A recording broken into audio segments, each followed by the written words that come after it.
আসসালামু আলাইকুম রহমতুল্লাহ বরকাতুহু। শেখ কেমন আছেন? ওয়ালাইকুম আসসালাম ওয়া রাহমাতুল্লাহি ওয়া বারাকাতুহু। বলেন। আমি লন্ডন থেকে বলছি এনামুল। জি। আমার প্রশ্ন হলো, আহ, অজুর সময় যদি দাড়ির ভিতরে আঙ্গুল মানে পানি দিয়ে আঙ্গুল ঢুকাইতে মেসওয়াক করতে ভুলে যাই, তাহলে কি করতে হবে? এবং এর সাথে হলো আরেকটা হলো, যাদের প্রস্রাবের একটু সমস্যা আছে, এক অজুতে বেশিক্ষণ ধরে রাখতে পারে না, তারা কি তাহাজ্জুদের অজুতে কি ফজরের সালাত পড়তে পারবে?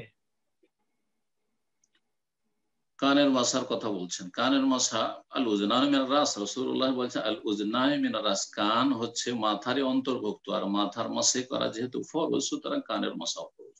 কানের মাসা করতে হবে। কান না, কানের মাসা। দাড়ি দাড়ি দাড়ি দাড়ির মধ্যে দাড়ি। পানি দিতে ভুলে গেছি, দাড়ির মধ্যে আঙ্গুল ঢুকাইতে ভুলে গেছি। দাড়ি আপনার ঘন না পাতলা? এভারেজ, খুব ঘনও না পাতলা, একেবারে পাতলাও না। যদি পাতলা হয় তাহলে পানি দিয়ে ধৌত করতে হবে, মানে পানি জড়ে পৌঁছাইতে হবে। পাতলা মানে দেখা যাচ্ছে, চামড়া দেখা যাচ্ছে, এটা হচ্ছে পাতলার মাপকাঠি। আর যদি চামড়া না দেখা যায়, দাড়িতে ঢেকে আছে, চামড়া দেখা যাচ্ছে না দাড়ির তলায়, তাহলে ওপর থেকে পানি বহিয়ে নয় যথেষ্ট। খিলাল করা সুন্নাত, খেলাল করা সুন্নাত, খেলাল করা ওয়াজিব নয়। আর ঘন দাড়িতে জড়ে জড়ে পানি পৌঁছাইতে হবে, এটিও কোনো জরুরি নয়, মোটেই নয়, এটি বাড়াবাড়ি। জি। তাহলে এটা খুব সহজ বিষয়, আপনি যত জটিল হিসাবে নিয়েছেন, না না, খেলাল করার কোনো প্রয়োজন নেই। ওপর থেকে দাড়িতে যদি কেউ পানি বইয়ে দেয়, এটাই যথেষ্ট। জি। খেলাল করা মাসনুন, সুন্নাত শুধু, ওয়াজিব নয়। দ্বিতীয় বিষয়টি বললেন যে, কি বলছিলেন?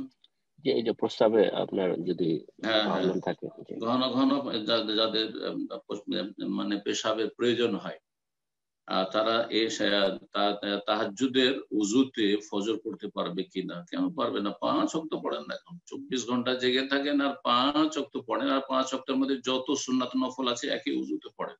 জি হ্যাঁ, আশা করি বিষয়টি বুঝতে পেরেছেন, কোনো অসুবিধা নেই। আপনি যদি এশা থেকে ফজর পর্যন্ত জেগে থাকেন, এশার উজুতে এশা পড়লেন, তাহাজ্জুদ পড়লেন, ফজর পড়েন, কোনো অসুবিধা নেই। জাযাকুমুল্লাহ।